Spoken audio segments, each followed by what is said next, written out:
But to answer the question about, hey, how do you get into it? I think anybody can write. The the movie called The Room by Tommy Wiseau is largely recognized as the worst movie ever made, but that guy still made several million dollars out of doing it because it got a cult following for being how terrible it was.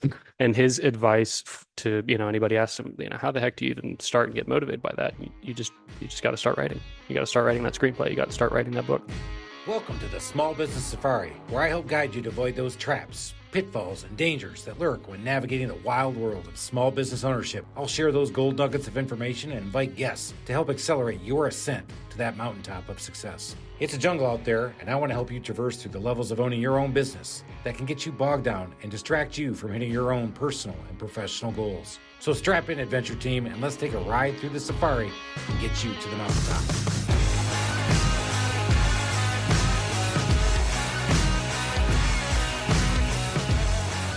Oh, we're back and we're ready to rock and roll, everybody. I love that intro music that we get every time. But you know what we got this time going is that before we got started, our guest, who we'll reveal here in just a second, got us to do vocal training. Vocal warm-up. So let's do it and hit it. Molly made me mash my M&Ms. Molly made me mash my M&Ms. Molly made me mash my M&Ms. You guys are crushing it. Oh my God. Doing a great job. CT back in the house, a true Renaissance man, taught us how to get our vocal warm-ups on. That really kicks the crap out of the ones I used to do. Unique New York. Unique New York. Syphilis. Okay, it's working. All right, we're ready to rock and roll. And you're back. You're ready to learn. Man, we've had some great episodes here as of late. And this one is one that we have been looking forward to and had to have a special trip down. We said, no, cannot have you Zoom it. You've got to come see us. Got to be in person. He drove 4.5 hours through over hill and dale, through a hurricane, through what is now called the I-85 Mash 'em Up course, which is always under construction. Came here from Charlotte to come down to Atlanta. We've got CT Emerson, published author twice over here. And can I add? Award-winning author. Ooh, and the reveal has begun. What did we win? That is a good question. One was the Book Fest Award. I should really remember the name of the category. It was a while back for the first book, but yeah, we won 2 awards for the first book, and we're in the award season for the second one as well. So we'll have to stay tuned and see if we get one there. But wanted to start with thanks for having me back on, folks. Yeah, cheers. Cheers. Yeah, looking forward to it. We got our bourbon going. We're gonna get really going today. But one of the things we talked about, if you go way back when we had CT on, just a quick backstory, is that he always had this idea to write these books, and we're going to talk about that in a sec. But his background led him to this. Now, he is by day an accountant, mild-manner accountant. It's kind of a Superman story, isn't right? it? He's got the glasses on. And then he Clark Kents it, and he goes into the fantasy world of seedy underbelly. No, go ahead. No. I don't know where you're going here, but I was a Pink Panther we got. I thought we got the cringy stuff out of the way before we got started. So the thing that's really interesting for our listeners is last time we talked about your approach to do it. So we'll talk about what they are in principle and real. So you can go out there and check out these books. But we really want to get into this time talking about the business of book publishing and how you're doing it. And I think that's going to be fascinating for a lot of folks. So before we do all that, CT, welcome back to the show. Let's get out those book names. And why don't you tell us a little bit more about what the jacket would tell you? Ooh la la. Yeah, so we have a couple prompts in front of us being the 2 books. First one's the Iguana Scroll, and the second is the Serpent's Tongue. The series is called Nova. You can find them on Amazon or at brick and mortar presences in the Charlotte metro area. So are you going to be kind of like Tom Clancy, where every subsequent book is twice as big as the previous one? I'm kind of noticing that. Yeah, we were going to touch on genre here next, but yeah, contemporary fantasy. All right, so contemporary fantasy. That's right. I think Harry Potter meets Indiana Jones, that type of vibe. Right, and it was specifically made for the Hispanic and specifically even more to the Mexican community because it hasn't been. So tell us a little bit more about that. Yeah, that's right. Niching. Yeah, that was something that was really important to me. So obviously, I grew up in Tampico, Mexico. I was there from 1994 to 2010 or so before moving back to the United States, where my folks are from. Being down there, loved every minute of it. That was just my childhood. Folks always ask, "Hey, what was that like?" And I'll be like, "Hey, what was it like growing up in Atlanta?" It didn't feel any different for me, but culturally, I obviously had a big impact. Very bicultural there. You won't hear the Mexican accent unless I'm talking in Spanish. One thing that stood out for me after moving to the United States was if you look at reading demographics, by far in last place are Latino readers. So, for whatever reason, you can unpack that on a different podcast. We don't have a lot of Latino or Latina kids reading books. And for me, something that stood out to me was representation, matters. And it'd be nice to have, a Latino character on a book cover. And hopefully that would help, Latino kids pick up more copies of books. So yeah, I would always describe it as, think of a Mayan, Aztecan influence onto a Harry Potter story with a kid who was always obsessed and loved Indiana Jones type adventures where there are historical artifacts that are important to find that might loosely be based on magic. And that makes it fun and compelling, at least for a brain like mine. Um, I mean, amazing the construct that you have to go through to put yourself into that world to start writing. And that's mm. a world that I'm going to speak for Alan. He and I are just not that guy. We're not going to sit there and come up with our own fantasy world and start a construct and then begin to tell and weave a story. Yeah, you spent, I seem to recall, was it 18 months building the world and the money and the history and Yeah, that was the fun part. It, yeah. it was a lot more fun for me to do the world building. It definitely inspired a lot by Tolkien and with the Lord of the Rings and how much work he put in before even in writing those things. It was fun. If I'm being honest, probably a little bit of escapism from the accounting day job. Mergers and acquisitions due diligence definitely pays the bills, but it doesn't inspire. I don't. It doesn't spark as much joy as the writing does. So the writing part of this Yes. is fascinating. I think for a lot of people to actually be able to unlock that creative part of your mind, but yet put your world together before you even started to write the book. Yeah. So, how did you go about learning how to do all that? That's a great question. No, Wow, imagine that. come Oh, on, right, because he's really? gonna get one ticked on the box, right? He did, Long yes, he time did. listeners, yeah, No yeah. ticky, no laundry. I got a See, ticky. and that was a reflexive. That was a great Mm-mm. question. It wasn't a great It was a question. great question because It just tumbled out of his mouth. He probably says it to everybody who asks a question. I think a lot of people want to No. know how do you learn how to write like this? All right. Yeah. All right. Mhm. I'll give you your one. Yeah, so there's always the garden analogy for writing. So some writers like to have a garden that is well tended and very well taken care of and fully fleshed out, where your tomatoes grow, where your coffee beans grow, all that kind of stuff. And then there are other writers who prefer a garden that is just kind of ad lib, just planned along. And if it works out that spring season, great. If not, we'll, retry it again the next spring The season. characters who write themselves and surprise you. Yeah, I brought that up last time, didn't I? Yeah. They definitely do. I'm sorry, it sounds pretentious, but Did it's it happen true. to you? Yeah, it did. No, because you Yeah, were I mocking know. those people I last was. time. You get well. That's another thing. But like, I guess we can touch on that quickly here. But definitely with characters that you write, if you spend a lot of time in their heads, you might have had something different on the outline than the decision they end up making. Does that sound pretentious and insufferable? Absolutely, but it does happen. Sorry to say, the accountant got to learn that lesson. But to answer the question about, hey, how do you get into it? I think anybody can write. The the movie called The Room by Tommy Wiseau is largely recognized as the worst movie ever made, but that guy still made several million dollars out of doing it because it got a cult following for being how terrible it was. And his advice to, anybody asked him, how the heck do you even start and get motivated by that? You just got to start writing. You got to start writing that screenplay. You got to start writing that book. So you jumped in, but I think the way The you planning. approached it was really interesting as you built that world you talked about. You Yeah, you didn't write one chapter, you didn't that's write right. one preface. You were actually building the storyland that you were going to go into to start to weave that story together. That worked a lot better for my brain.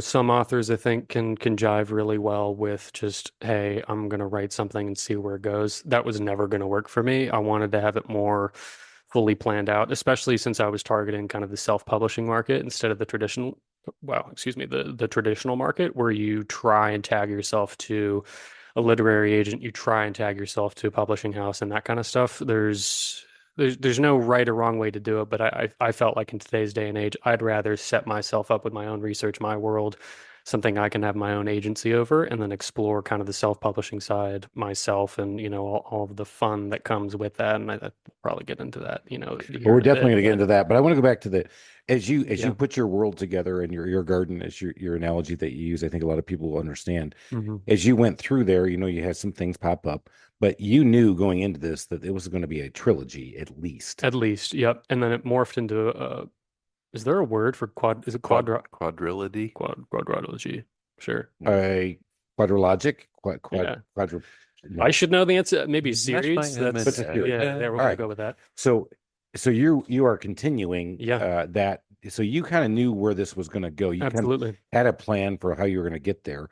And I find that fascinating again when you get into it, because for some that get into that world and then just kind of go along with the story and let it kind of go around, you actually had a plan to get there. It's a little more luxurious than, like a business case is, in that I constructed the story, constructed the plot beats that really mattered. Maybe not all of the ins and outs that are in between those major story beats, but certainly constructed them. And then as I'm going through, sure, a specific character might surprise me, but it's a little less daunting than, coming up with a business plan and then having plans A, B, and C go out the window, and then D, E, and F might be the ones that pan out for you. So I like, I think this is a great podcast for me to be on, because I like the comparison to starting your own business, because there are a lot of overlaps there. But yeah, for me, absolutely made more sense to have everything planned out to a T. I needed the world's ecosystems to be fleshed out. I needed currencies to be fleshed out. The magic system, all of that needed to be completely set in stone before I moved forward with the story construct. And it, even then, the story that excited me the most is actually what occurs about 20 years before the current story. And that's kind of ended up being a little bit of a headache as it relates to the third book. We might notice that there's a little bit of delay to get that third one out. And that's because I feel like the readers might need a little bit more of that backstory for the pivotal scenes in the third book to really pay off. All right. So when you get into the writing process, Yeah. and this is where you have an artist's brain and you have the business brain. Yeah. And so let's finish off the artist part so we can get back to the business part. Yep. As you get into the artist brain of this and getting into it, what brings you the most like joy? How do you know that when you're done, you're like, man, that's good? Or you know what? I like that. I didn't say that's a good question because I didn't want to give him two. Oh, it's two. Oh, I knew it was two. I've been But keyed up. that was a really good one. I have a plan for this podcast as well, my friend. Man, that's So Scoreboard. buddy. Can we double click into that? So what specific, like, when am I doing something that I'm like, wow, that sparks a lot of joy, or when am I doing something that I know is good? Yeah. So when you start writing this and you're doing this and you fall into that world and you're in the artist's world, when you're done, what brings you the most joy?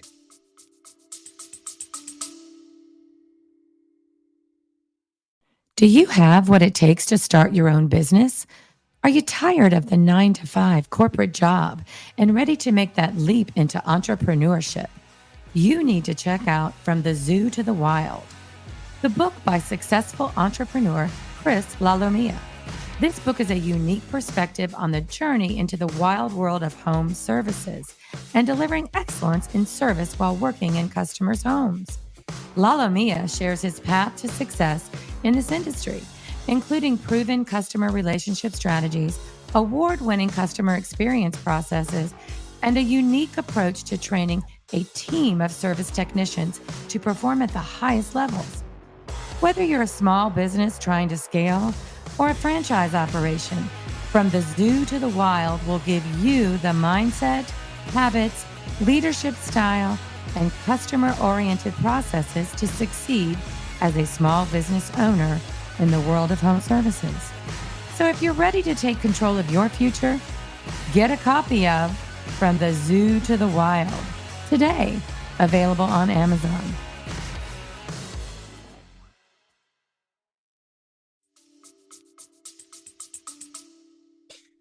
Wow, no one's ever asked me that before. That's got to be like the top check mark on whatever the list. I think it's a smug look on your that's face. a really good Chris. one, man. My I would God. say I mean, come on.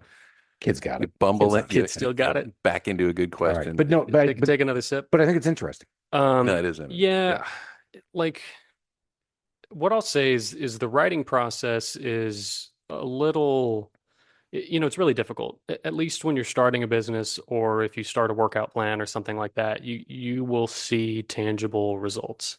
And when you're writing a book, at least for the first one, and that's a few years back now, you don't get to see the results up until you hit publish and you actually see some people buying copies. And then reading on Kindle Unlimited and actually seeing those metrics coming back. So it is a pretty lonely process up until you get that first book out. And I don't want to say what the most rewarding part of it would be is when you actually hit publish and get those sales. But I think I'd be lying if I said it wasn't, because you're alone by yourself for a long, long time. So having the actual tangible part is really important. It's validation. It is validation, and maybe the award too, but more so, the few times where I actually have had someone within the target demographic, not necessarily a Latino kid, but like a teenage kid come in and tell me how much they like the book, that makes your heart sing. So you get the validation there, but all right, go ahead. How am I even going to play the game with you, Chris, if I can't get a question in? See, that's how he's doing it. I'm the best. I got 3 check marks. Yeah, he took a lead, and now he's just playing defense by just talking. Oh, what happened? You shut me down. Well, you know what? You might get the first finger in the 3-year history. All right, ask your question. Oh my God. So Alan, I just want to say that's a really good question. Hey, now I have read both the books. Yes. And I will say I enjoyed the first book. Right. The second book I found compelling. Right. And it made me think about, let's say, Seinfeld, for example. Yep. First season's good, but, characters evolved a little bit. For a while, George was successful. He was in real estate, that kind of thing.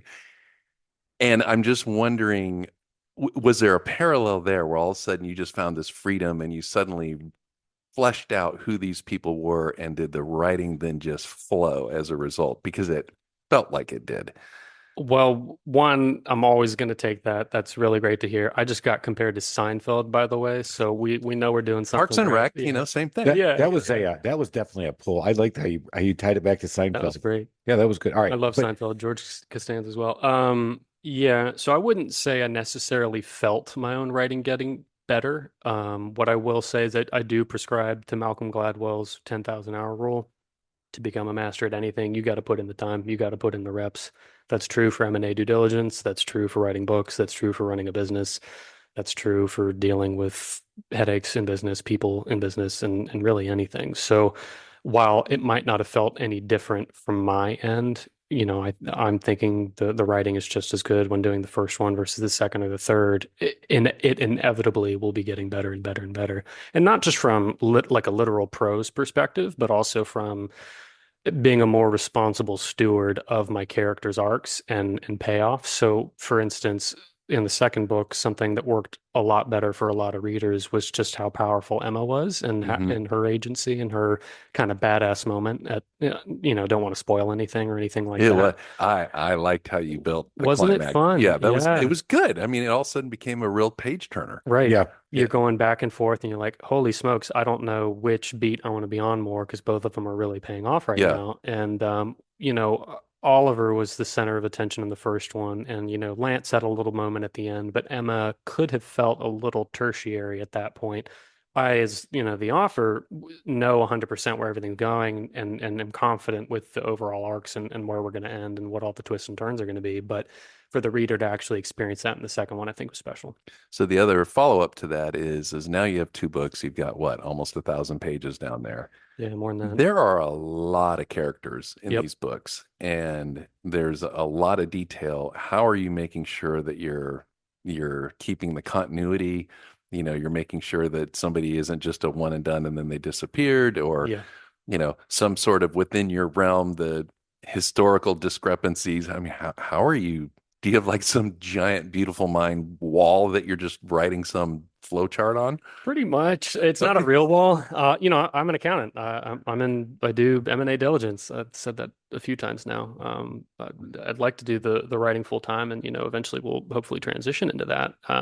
But for me, yeah, the spreadsheets are important. I legitimately have a spreadsheet that has every single character out, and it nails out everything from their eye color to the character traits to their arcs, their history and stuff like that. I will, confidently say there is a significant level of, procrastination involved with fleshing that out. Sometimes if you're not feeling the writing itch, it's easier to whip out a spreadsheet, actually crunch something out that gives you results. But it does, I feel, genuinely make me a more responsible steward of characters, arcs, progression, and everything in between. So since this is your favorite podcast, That's right? right. That's right. Yeah. Is there a way in maybe book 3 you slip in a Chris character, kind of a big deal, just a little busy, maybe Full of swears a vibrato, lot. swears a lot. Andy has a wand. He's got, and he can go, Expectra Patronus, shut the hell up. Something like that without, getting sued by the J.K. Rowling estate would be good. Don't no Expectra Patronus. We'll sneak you guys in. We try to sneak those. We try to take those guys out of the ball game.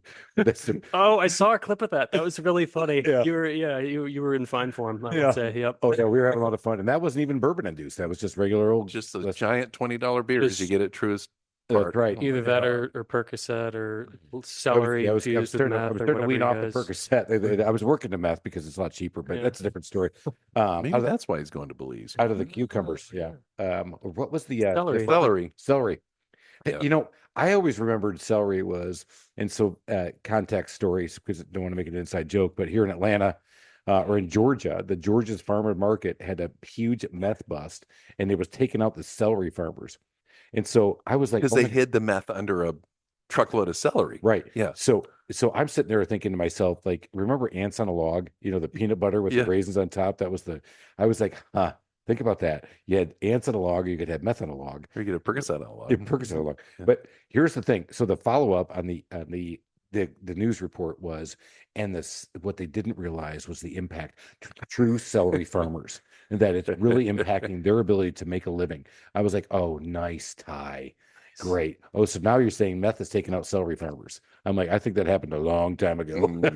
All right, let's get back to one thing, because I brought it up, and I actually want to come back to it. Mm-hmm. As a business owner, there's a lot of times where we can't get joy. We don't get that validation right off the bat for a lot of us in a longer term sales cycle or different things. So you got to keep plugging, you got to keep chugging, you keep doing. But as an artist, I can't see how you could actually trudge along like we do in business or in accounting. And you have brought up M&A. And I think I'm actually at 22 points now. You brought it up. No, I think as an artist, you got to have some of that, right? That's got to keep you kind of going. To keep you rolling. And in business, we keep rolling because it's a hill we got to keep climbing. We got to keep going up the mountaintop. But as an artist, I think that would be a serious struggle. It is. I don't think there's any way to get around that. You have to really trust yourself. You got to really go for it. You got to have self-belief. And, that's not just writing. That's, to your point, any form of art. If, you're trying to actually paint things, if you're trying to actually do a podcast, is that art? Is that business? It might be art. It has been hard. As we've said, we've been doing this for 3 years. And I was like, so 3 years, the 10,000 hour things, I think we're a few hours short, but I do think we're getting close to it, man. We're doing pretty good. 10,000 beers. We definitely. I was going to say, then you need to unpack like 10,000 hours of what specifically? 10,000 hours of like cleaning up audio, 10,000 hours of getting your little snippets or videos or whatever. Right. Like there are different facets. Getting the video and the audio down. Yeah. Each one of them needs 10,000 hours. This has been a labor of love for sure. Yeah. Mostly because as he's staring at me. Right. Am I some sort of pet project for you? It's been a labor of love. I want to know talk about how you marketed the first book and then what's going on with book 2. Because I know you had some readings at bookstores. What else did you do? So marketing is really tough just in general. I think on the last pod, the last one that came out this past week, we were talking to Mary and talking about the 10% rule, I think, for how much spend you want to use in terms of revenue spend. Look at CT listening. You gotta I love that. But the 10%, I just actually dropped that on another guy who called. He actually emailed me, and I said, the 10% number is the real number. I said, but it's always been one that I just couldn't bring myself to do. It's hard to commit to that. It So, is. but I'll say Kind of like for tithing. Yeah. tithing. Oh my. Well, Yeah. I don't know. It's hard, but you got to trust. Yeah, Okay. you do. Wow. It'll come back to That you. got heavy. I I need know. another drink. Oh boy. All right. Bring it back. Bring it back. Bring it back. No, that was good. I'd rather unpack that. No, no, I'm playing. What were we talking about? You marketing yeah. and going to children's bookstores. So you I have think. to put in a ton of work.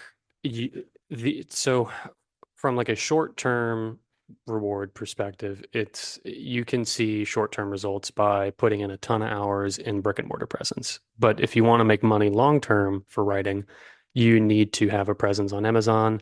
You need to be selling not actual orders of the book, but you need your Kindle Unlimited numbers to be going up and up and up. What is that?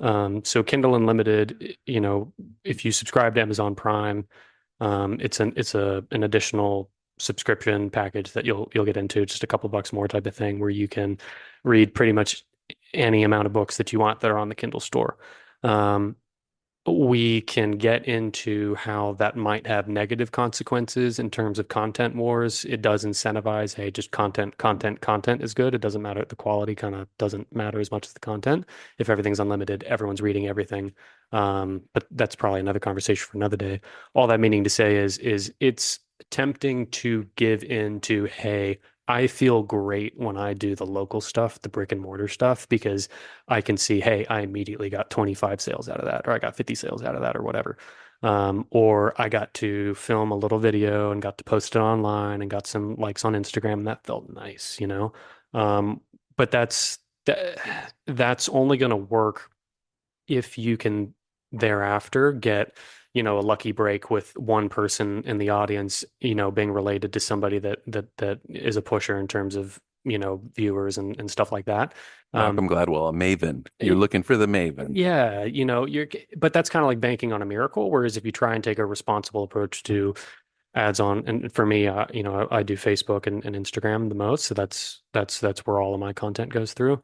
That to me is more indicative of a long-term type of success rather than investing the time into the brick and mortar. Because I've done it a couple times now, and I'll probably do one a year. But to try and do that like 4 times a year or whatever, to try and drive local sales is gonna just frankly make you exhausted, and then you won't have the time to write. Especially if you're saying then, for if you were thinking about pushing the book, doing the book signings or going to the physical tour. The tour is not really worth it. What's frustrating about anything creative is there aren't enough accountants and, data-driven people in the room to give me the data I need to like answer that question honestly. This is all anecdotal and based on my own experience, right? Whereas if the industry were, not run by creative types, we could have data sets that tell us definitively, hey, don't waste all that time on brick and mortar. Stick to SEO, stick to online ads and that kind of stuff. But the fact of the matter is I can't give you 100% honest answer there. I can just say, hey, based on my experience and where I want to go, that's what drives me. But the brick and mortar is fun. It is fun. You're connecting with people that are actually fans. That's right. And then you can actually see a tangible result, but you don't have a chance of it exploding. Unless you get very lucky. Yeah. Right. Lucky. Correct. Yeah. And lucky's not. That's not real. Hope is that part of your business plan? Lucky? I'm all trying to go for lucky. Yeah. But no, we talk about that. So that doesn't work. For you and me, Alan, it would be like back to going to our chamber events. When people talk about, hey, we're looking to start up our business, looking to get going. We're a local business that want to be in the local community. We say, hey, go out there and push the time and networking. It's free, right? It's when your cheapest source of advertising, but you're not going to hit the home run. You're not going to like CT's talking about. You're not going to sell books worldwide because you met one guy at a networking event in Johns Creek, Georgia. But for us, that it was a great way to go. But we're hitting bait. We're going to go baseball analogy here. You're going for those singles as opposed to looking for that home run. And so that's, I mean, I get what you're saying, and because it's a time commitment. It's a big chunk of your time. You get some validation because we always did in networking, right? Every time we go out, Alan was just at an event where these people started talking, and you're like, and he goes, well, by the way, I'm on a podcast, and next thing you know, they perked up and said, "Forget the other clown." Suddenly, I got a lot better looking. Yeah, and you know what? Yeah, he was. Everybody wanted to dance with him at the ball, but we had that networking. Take a number. Is that a home run? No, it's just another single. Yes. So you talked about what you're finding your biggest success is through Facebook and Right. Instagram. Let's talk about how you technically are doing it. I mean, I think that's blocking and tackling. A lot of people want to hear this. Yeah, you got to learn a lot of different KPIs and metrics and acronyms. I don't remember what Facebook actually call or Amazon calls customer acquisition cost. That's the term I'm used to with M&A, but there's an equivalent one for that. We were talking about the 10% rule earlier for writing. What would you think? Let me poll the audience here, the audience being you two, the hosts. What would you consider a healthy percentage investment in? Well, so since you don't have an exact cost, I mean, because we don't know how much your time was worth, and how much are you selling your book for? $3.99 for the first, and then $4.99 for the second. So $3.99, But $4.99. if you're Kindle Unlimited, which again is that's the tree shaker, because I get a percentage, pennies on pennies for every single page that's read. That's free if folks subscribe to that on Amazon. Got it. Yeah. So here, that's the question, right? Is so how much of those? I mean, if you're gonna you projected to sell what? Well, see, and I'm sorry to jump in, but I always have a problem with this particular scenario because when you're a startup, it isn't a percentage. It's a dollar amount. It's a dollar amount that you have to commit to. Once you're established, then it's a percentage because you've got something to have a percent of. So I remember when I first started, I wrote I'm sorry, this wasn't supposed to be a trick question. You're investing in yourself at this stage in the process, right? I think I got a good one. I think it's 3-1. Check mark. 3-1. Yeah, it's still 3-1. No, you had two earlier. Oh, you did get a third. You did get a third. Yeah, Second sorry. 3-1. Inflate the numbers you would already. think I know how to count. I mean, when I first started my biz, I was writing a check every month, 10 grand into the business. Exactly. Into the business. And that's what I was trying to get at. Most of it was going to advertising. And that's what I was trying to get at. So she was trying to trick us on our own podcast. Right. No, that was pretty good. I like that. A thought-provoking question, if you will. I think I saved your ass. You did too. And let's face it. I mean, there's no way we're going to keep up with this guy. I mean, shut up. He's built genres. He's built farms. He's gardens, playing three-dimensional chess, and you are stuck at the checker table. We are not even. I can't even do checkers. I think I'm chewing on my black one already. You're like, what are you doing? Nice. Is there meth on this? Where's my celery? I'm all out of my crayons. Give me that Percocet back, damn it. Oh, God. So, you really got Alan. If I reel us back in. I did have a guy tell me. A black checker?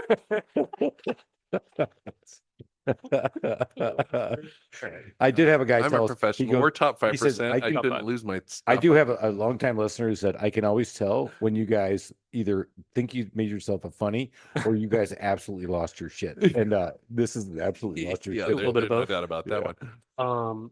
What I was getting at is, I spend definitively more than I currently make on the ads, and I'm in a position where I can invest in myself. Or did I said that backwards? I spend more. No, you did right. More than you make. Well, Chris was doing mental gymnastics. I was. He's using his fingers. And I just put the checker down. I said, 3, my lord. That's a Shrek reference. Where's the celery? Yeah. So end up investing because at this point I'm still trying to get more readers at the table to talk about it, to post about it online, to engage with me and that kind of stuff. Because even if you're already at 1,000 sales or whatever, again, you're looking long term. You want to build out the series, and I brought up content before, but the fact of the matter is, today's day and age, content is king. There's a reason why Disney, it doesn't care that a lot of the stuff that they're producing just is objectively not that great right now because content is winning and it's about viewers. So that blows. I don't like it know. Because, and I was thinking about this when you said that earlier. Yeah. I'm like, okay, you're getting flooded with content, but there's only so much time you can devote to reading. Right. And if what you're reading sucks, I'm not going to finish it. And that does ring true. But with books, what's really interesting is it's really easy. Folks that subscribe to stuff like Kindle Unlimited, they don't have any problem skipping, a page if they're not like resonating with something because they just want to read the whole story really quickly. So that to me has been pretty interesting. Describing my person to my left here. Is that right? Yeah. What Particularly tasty checkers. Sorry. When are you going to do an audio book? So that's a great question. I will say, you're probably right. This is pretty reflexive. It was pretty reflexive because you have to do it when you're at the bookstore and some little kid comes up and Listen, son, that was a great question. Yeah, right. But the kid comes up and goes, "Will you sign my book?" Oh, that's not even my book. Yeah. Have you had that happen yet? That's Chris's book. What did you just write? Didn't you just publish something? I published a number of years ago. From the Zoo to the Wild. I just got the ad for it with the girl voice the sultry voice. That's right. Yeah. We had great. a sultry voice kick in there. But all right, so have you had anybody come up to you go, "Hey, can you sign this book?" You're like, "That's not even mine." No. No. So, And you haven't anybody like come at you like with a knife or anything like, "I'm going to kill you" or "I'm going to hobble you"? No, None of that stuff. no stalkers, no murderers, no nothing. But I do have the different pen names, so maybe that helps. That helps. All right, but back to Alan's point, you mentioned that you were going to do this in Kindle. I think that would be fascinating. So it's on Kindle. The audiobook. Yeah. Yeah. So we're kind of at a tipping point right there with AI. Ooh, back to Adwell. Yeah. Oh, wow. Mm-hmm. Wow. Twice. Who would have thought? No, Look at us. three now. This is an You did one. table. I did one. Now back to you. Wow. Well done, guys. That was. We keep 3, 2, 1. Okay, good. We're having too much fun. With audiobooks, like we're not very far away from those being really good and really high quality coming from AI. At that point, you do have the ethical question of, hey, you want to support, someone who is an audiobook narrator, and that would be my preference is to support, a real human being. But what? Start over. Okay, yeah. Are you saying you can have AI read your book for you? 100%. 100%. In fact, I actually just heard it on the way here, and the radio. They're actually taking one of our radio voices here in Atlanta, and they put it through AI, and had him saying all kinds of crazy stuff, and I could not tell the difference between him and the AI crazy stuff. This can be used for evil. I'm just saying it right now. Who's the gentleman who voiced Mufasa and Darth Vader? Oh, James Earl Jones. Yeah, so and he licensed it. He agreed to license over his voice so Disney can have, really Darth Vader for forever. But I have a great idea for your book, though. Okay. So I listened to. Thank you. I'm your father. No, like this. Oh my God. So I listened to the Barefoot story, the people who came up with the Barefoot wine story in Napa, and they didn't do typical narration. They did it like a play. And I could see yours being so much better because you mentioned all these different characters, and all these different voices and all these different people. Just think if you put it together like an ensemble cast. Yep. And when I robots doing it, you mean? Well, the AI people, I would. I mean, he gets they one, do. so he gets a little of this, a little of that. He gets to pay one guy to. I don't like it, but I do. I don't like it at all. Old man yells at clouds. Yes. Get off my lawn, you kids. That's not Alan. Okay, it is. That's 100% me. I've seen it. Yeah. Hey, in the backyard. I work hard on that lawn. Get up. Yeah. Well, it's your backyard. Freaking people. Dog poops on my lawn. Oh, he was so mad on that one. Oh, so, but the Barefoot story, when you listen to it, I mean, it felt like you were back in the radio days. When you listen to the old radio, like before TV, you could listen to some of these radio. That's kind of coming back because of the podcast. Yeah, it is. Yeah, I think so. Yeah. And so people are. I think yours, because of what you said, and I have not read the books yet, and I'll be hard pressed to tell you. But I'll definitely listen. When you do the audio, he will listen to it at 2 times. I'm glad you said that. Yeah, 2x. More folks read, quote unquote, nowadays through audiobooks. Yeah, just definitively so. Data will support that. So that is on my list. But for me, the cost benefit analysis, bring this back to a business podcast. It wasn't quite there yet to pull the trigger on it, to spend that cost, spend that cash and that investment to get the audiobook just yet. Is there a certain cachet? I mean, everything that you do, so you've got 2 books. This guy's written more than 1 book. Right. You've won awards. You have the audio version. That's next. It creates this. What's the word I'm looking for? Well, you said I'm not a writer. No, it's not a cachet. It's just this credibility. Presence. It's a brand. Gravitas. Gravitas. You got to lower your voice when you say gravitas. Do like it, James Earl Jones. Gravitas. Mufasa. All right, but 4-2. Right. I'm giving you one. That's clear. But I one of the things that we had a writer on, Amy Lyle, who's an author, and she actually has been working in a number of productions here in Atlanta. Wow. Behind the scenes because of all the movies, and she's always wanted to get. That was her mission, and I wonder if these books, if that's not a play, is that he does this and then he puts the audio book out, but it's got more of that different character feel. Just do a movie. And Yeah, then let's and then he skip gets right the to the movie. movie. Then he gets the right. Right He to the gets movie. then he gets the movie rights. Next thing you know, this thing gets made into a movie, and we're the producers. That's right. You and me walk in. You're on the bottom technical of the list of advisor. producers, but Right, we're at the very bottom. Yeah. As the scroll of the credits, we're at the very end. Yeah. But you know what? We'll get to go on site. I'll have a checker in my mouth. And Yeah. I'm so glad the checker I keeps just want a going back. director chair, one of those tall ones. Your I'm gonna contract wear says a- you can be a jerk to anybody. I'm gonna because you wear have a the director beret. chair. Backwards. Just Right. geez. Yeah. and you would use your best French accent. I don't know what you are talking about. He's seen Pink Panther a lot. I think he's ready. I could work on it. Yeah. All right, so back to the business side of this. Oh, right. You have your first book went out how many years ago? 2 years ago now. 2. Mhm. Second book went out this year. Past year, actually. Okay. Yep. So third book's coming out. Third book will come out next year definitively at this point. So we did have that delay, and that's because of what we talked about earlier with wanting to potentially release some additional quote unquote content of things that were happening 20 years ago to have the payoffs Which you for the did a third little one. bit in book 2, We did, and which was interesting. I'm glad. And you're thinking you need that, or you just want to do it. I think that I'm not saying I need to have like a separate book come out that hashes out everything that happened 20 years ago, because part of the mystique, part of the journey, part of I what, mean, you could just pull a George Lucas and just do the first 3 and then do the prequels. You do the prequels, yeah. Yeah, honestly, the prequels excite me more than the current events anyway, just because of how compelling they are. But Did that happen? Did those characters reveal themselves to you? did they reveal themselves to you as you were going? No. Again, I came up with it all at the same time. These guys, they're still laughing. Sorry, I amused myself. You do That's just actually. I like that you. That's embarrassing. All right, so Go ahead. you're thinking now instead of just releasing a book, you want to do a different. No, thing or a I'm concept. still going to release the third, but there's going to be an element of not necessarily a flashback, but the chapter headers of every single book do touch on things that were happening a while back, and they're going to be Which is super mysterious. right. And they're designed in such a way where in current build, you're going to have like a jaw on the floor moment, like literally the last page of the last book, but might need to tap into some of that in the third book too. You're not going to do a big cliffhanger after No. 3? No. Hey, Define a cliffhanger. Hey, One where don't give away the last page, bro. Like We're you're trying to gonna sell read some it. books here, man. That's right. Speaking of Iguana selling Scroll, books, Nova. we actually found out we've got a pretty good Australian Right.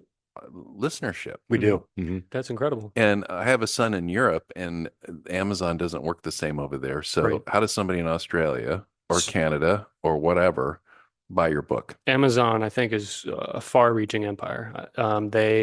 We've got, But it's not the Amazon. same Amazon. Technically, it's a different, Mm-mm. it's a different company, or I don't even know if, no, it's the same company, different entity. But no, I'm listed on those stores too. So you can buy over in those stores as well. Correct, but Huh. it's in English, not upside down English. All right. That's for the Australian folks.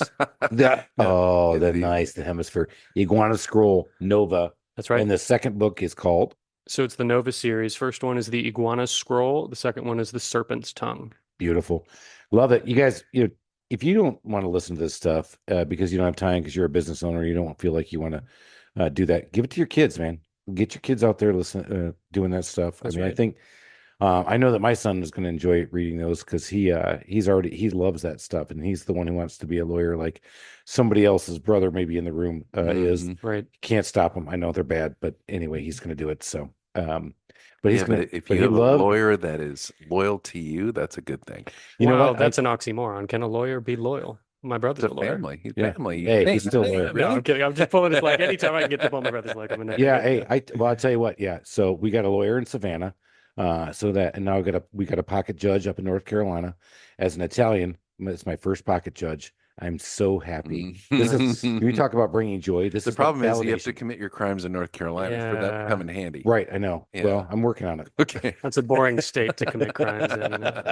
This favor. I'm going to come over. I know it's hard. And Yeah. you're like, hey, this is the way it works. No, Right. it doesn't work like that. Right. Let me tell you something, boy. Yeah. It reminds me of the end of The Sopranos. Yeah, the end of The Sopranos when they were trying to shake down the neighborhood, and the guy's like, "You can do whatever, but I'm a franchise. I'm just the manager." They go, "No, it's protection money." Well, I'll have to get corporate to approve the protection money. So they couldn't. Oh, So the wise guys were getting squeezed out.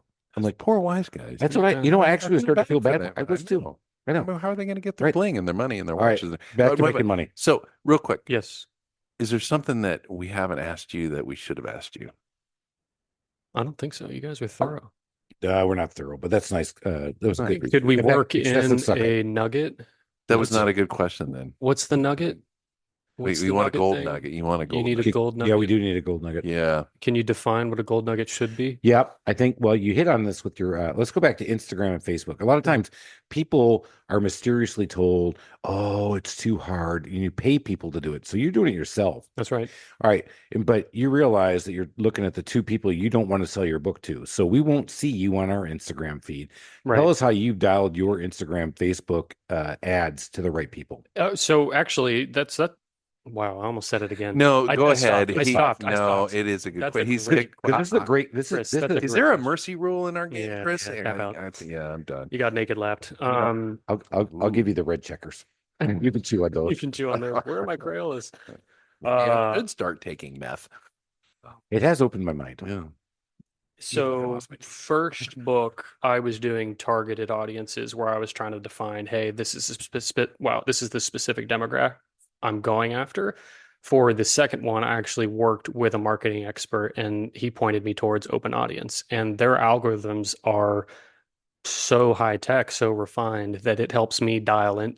I'm investing in it for sure for the first month, but by the third month, it's really well dialed into the people that are going to actually click through the ad because there's obviously an incentive for that algorithm to be more effective at finding people that are going to click on it because that's how they get paid. Did you see a bigger return when you went to work with that expert? Yeah, I would say so. It definitely helped me like target open audience and actually be able to navigate what the different KPIs mean. I know there's a lot of folks selling out there that aren't providing any value, but these folks definitely did. They were great, nice personal touch. And well, they if you want to give them a shout out, we'll see if they want to sponsor our podcast because you haven't offended them yet. I'll clear it with them first. I don't know if I have the authority. Don't bring it up here. Okay. Clandestine. Bring it there. Let them know that I do have a pocket judge in North Carolina though, and we have a lawyer in Savannah who may or may not be working on the right side of the law. We don't know yet. So I think I have a great question. It's a great question. That's a great question. Oh, wow. See how I did that? That was good. Did I Sandler? Yeah. These are not the droids you're looking that's right. for. I'm glad Star Wars has been present on this podcast today. This has been great. After 2 books, yes. Is there something that you wished you'd have done differently when you started? Ooh. Good question. That's a good question. That's like 2. I really paused and thought about it. I know. I'm still so far behind. That was almost like a good job, Alan. A little pat on the head. I would say don't start with a series to any new author. Really? I would say start with a novel. It's a lot harder to do a series because of being the responsible steward, all the arcs you got to think about over the course of 4 books or even 3. It's a lot easier to stay within the confines of a single novel. For me, though, this was always going to be a passion project that I want to turn into something full time. And so for me, it didn't matter if I took the riskier route, but I would say if anybody is thinking about, I'm going to quit my job tomorrow and write a book, one, don't do that. But gold nugget. Yeah, that is gold nugget. Come on, that's like that's how the gold nuggets silver work. nugget, man. no, that's not gold. No, that's gold. Actually, I think a lot of people think they can. Yeah, you know what? I got a book in me, and I'm going to go make. Well, Chris just took a call from somebody this last week. Hey, Chris, I've listened to your podcast, and I got this opportunity to buy a business, but I don't have much time because somebody else is going to buy it, and I don't have a business plan. You said buy it right now, right? That's what I said. Chris is like, he's whoa, whoa there, Tiger. First of all, nobody's buying that business. Right. I mean, that thing's going to be there when you're ready to go, but you've got to take your time and get yourself ready to go. But I think you hit on something because this would come back cliche, but writer's block. Yeah. You're making this thing way too big. Yeah. I mean, you had the ability to break down things and put them in certain ways to do things, break them into small parts, and then start to write yours. But I think a lot of people will go, wow, that's a lot. Yeah. And they'll start and they'll stop and they'll never go back to it. That's right. 100%. You might have felt that a little bit too with yours. I did with my book for sure. It started out as a joke. I said, when I write my book, his is like a 1/10 of the size of one of yours. It is, and it's small font too. Big freaking pictures, and it's actually big font, I should say. And wait. This has got big font too. Don't. No. No, it was hard. In fact, His pages look like an eye test. Oh, okay. yeah, actually, yeah. There's a lot. You want to ask me? There's a number of things I did wrong, and I had Alan pre-read it for me. Oh, nice. Yeah, but there's a number of things I wish I would have done differently with my book. But it's out there, and it's a great book. And I mean, anybody thinking about jumping needs to read it. They need to read it. I mean, I had one guy tell me a couple months ago. He says, I actually knocked it out over a weekend. I'm like, is that a good thing or a bad thing? He goes, no, it was a good thing because I dug in and I got what I wanted out of it, and I was able to get back to my job because I'm still thinking of starting my business. Right. Well, and the thing is that most people that are successful in the corporate world and they think they're going to start a business, they just know that they're really good and they don't need to listen to anybody else. And you're a dumbass if you don't read Chris's book, for example, because we talked about on our last podcast, Chris was a big deal in the corporate world. They actually had to use a crane and remove a window from the office tower to bring in his big ass desk. Wow. Yeah. And then to just look at the process that he went through and the catharsis and everything. I mean, why not spend a couple hours maybe picking up a couple of things that could save you a lot of time and a lot of money. Yeah. And a lot of pain. A lot of pain and effort. So you can learn it's pain today. A lot you brought this up in the last podcast. It is easier now to start a business than it's ever been. Yep. But that doesn't mean you shouldn't put the time in to get ready. And I think one of the things you should pick up from what CT's laying down is not only is he an artist, he has the business brain as well. And on the business side, he's paying bills. Right. He's putting in the time, he's doing the work, but he's also allowing himself to do this, and it will pay off one day. I know it will. I mean, you can see it already.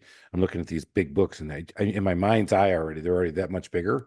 And I'm already listening to the audiobook. And the sales numbers are great. It's just you're going to be investing in yourself for a while because you want to have it be as, saturated as Makes me want to ask your definition of success. If you never sold enough books, but some Latino kid said, I would start weeping and that would be it. Yeah. That would be it. So that would have done it. Yeah. I mean, if I can touch a kid's, I don't know, like true reason. If I can make a kid as happy as like J.K. Rowling or Tolkien made me, like that's why you do this. So that's not why I got into my business. I got in so I could chew black checkers whenever I want. That's right. Huh? And where's your check, baby doll? Yeah. It's made out of the trusted toolbox. Make that check out big. And don't be afraid to put a tip in there. Okay. You know what I'm saying? Come on, baby doll. Let's go. No. But that's where the artist can only do that in North Carolina in a certain region. Not North anymore. Yeah. Well, where he has his judge. Buddy. Oh. That's right. That's right. My pocket judge, my friends. Yeah. Oh my God. That is, I actually want to put that on my tombstone. And he had a pocket judge. He finally got one. Yeah, how many years did it take me? I'm so happy for you. I am too. You're proper Italian now. I am. I know. Finally, it's like one of those things where I'm a made guy. Yeah, but I'm not a made guy. In fact, by the way, I if you were, you wouldn't say it. You wouldn't say it on a podcast. No, no. Although we've had that guy on. Mm-hmm. Yeah, better cut that out. Yeah. No, we did. The guy had to wait for people to die before he came on our podcast. Yeah. Oh my God. To tell us. Literally did. Yeah, you need to listen to that one on the way back. Yeah, that send one. Me the episode number. Yeah, it was Paul Burleson. The Tin Men Tell No Tales is the tale, but we'll give you that one. Wow. But I would tell you, he was one of the most fascinating guys. In fact, we almost brought him up on one of the other podcasts, but we were going to arc so hard and tangent so far away from the dude that I was like, we can't We'd never do that. Yeah. But this guy was tight and on point. Wow. Oh, this episode. Yeah. We're chewing checkers. And monologue. I think that's what's going to go with method checkers. You know what? Now we're going to be a true crime podcast. We could be. All right, let's get back to this. So, CT, you're off and running. Yep. You got 2 books down. We only have a few minutes left. We want to get back into it. Yeah. The third book's coming out. Mm-hmm. You're doing Facebook, Instagram. Have you thought about other advertising things that you would recommend other people? So none that I can recommend. Google scares me in terms of how I would roll out ads there. You actually got me thinking. I was listening to a couple episodes of the pod on the way here, and your ad for your own book got me thinking, is there an opportunity to have like a narrated ad for the book in front of podcasts or anything like that? That's a little far out there though. So nothing definitive in terms of, hey, I'd recommend rolling out this or anything like that yet. And that only comes from my not being able to spend the time required to confidently do that. You might have picked up on my approach to writing earlier. I'm not going to pull the trigger on something until I've, fully processed it to death. To death, man. So I'm not just there yet. And, Facebook and Instagram's treat me well enough now.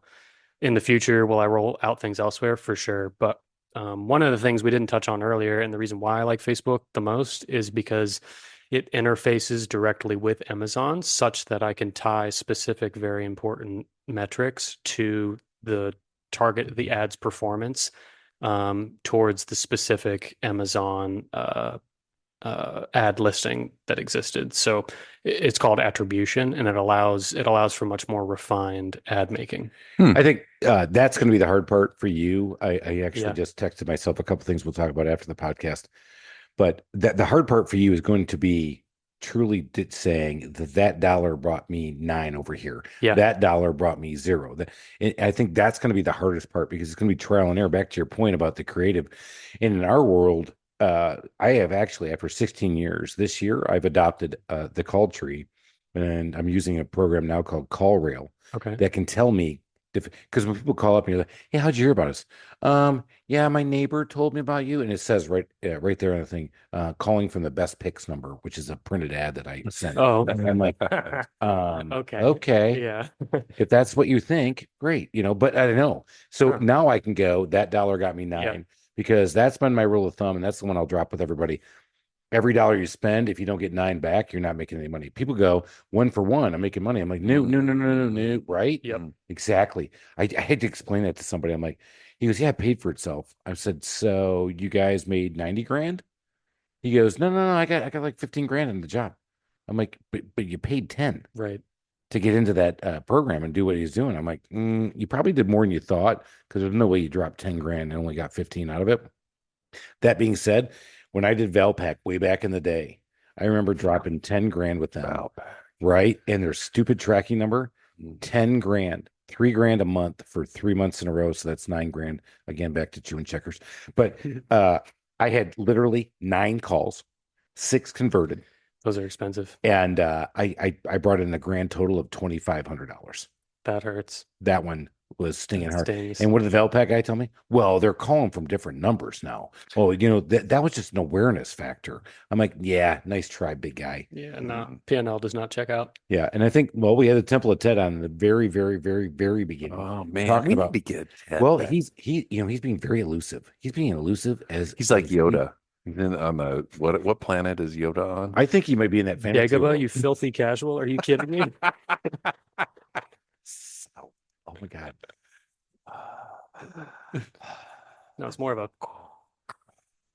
yes, love it. Like so, but what did the Temple of Ted say? Especially in home services, you should know within 3 months. You should know in a month whether or not something's working. If you have your numbers out, I think in this world, especially with this book, I disagree. I don't think you can find out in a month. You won't find out in 3 months. It's going to be a long play. Yeah. And I like what you're building, and I think it will happen. I mean, in my mind's eye right now, I have like 5, 6 books out there.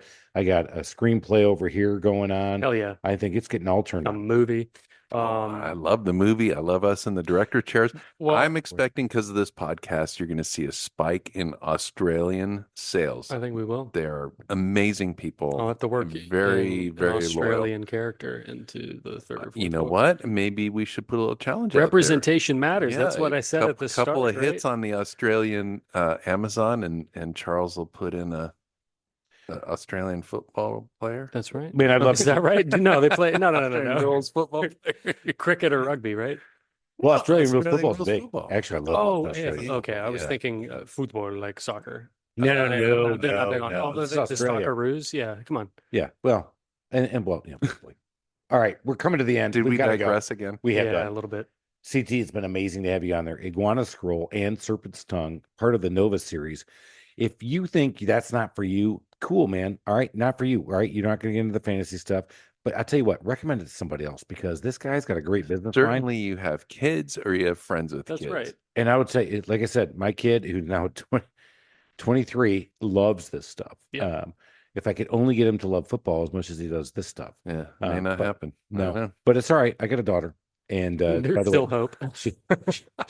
she loves football. And as her friend said, that's your boy. Talking about my daughter. So on that one, CT, thanks again for coming on down Cheers, here. guys. Guys, go out there and check this thing out. This is the way to go. This is the way to go on how you want to do business, right? Think about it from an analytical side, have the artist side, use both sides of your brain, keep it going. Let's go up that mountaintop. Let's go get it going. Cheers, Go. Cheers, y'all.